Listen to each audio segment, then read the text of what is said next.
Hello বন্ধুরা, তো তোমরা সবাই কেমন আছো? আশা করছি ভালো আছো। তোমাদেরকে স্বাগতম একটা নতুন ব্লগে গাইস।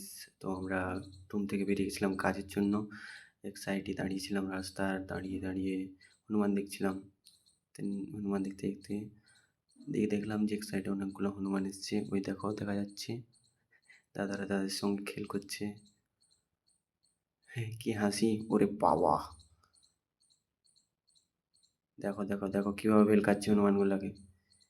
ভেলকাস না ভাই, তোর ছিঁড়ে হাতে ধরে দেবে। ওর ওর কোথায় হাত দিচ্ছিস রে ভাই? দেখো ভাই, এ কি একটা ভিউ! আমার গাড়িতে যখন যাচ্ছিলাম বিরাট লাগছিল আকাশটা, কি সুন্দর আকাশ! দেখো, সেই লেভেলের একটা মানে এনজয়। কাজের সাইডে চলে আসি, এই দেখো আমাদের মানুষটা নাপ নিচ্ছে রাস্তার সাইডে। হ্যাঁ, এই ড্রাইভার দাদা কি করে গো গাড়িতে?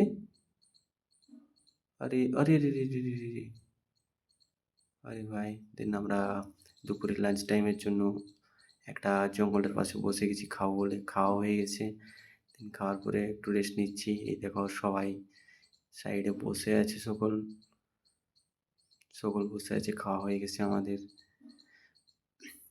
দেন আমি আর মানুষটা এক কাছে বসছিলাম, একটু হাসি মজাক করছিলাম। দেন দেখি সাইডে একটা বাঁদর চলে এসছে, তাকে কিছু খেতে দিলাম। সে ভয় পালিয়ে যাচ্ছে, খাচ্ছে না। দেখো, আয় না রে ভাই, খেলে না রে ভাই, কেন ভয় করছিস? আমি তো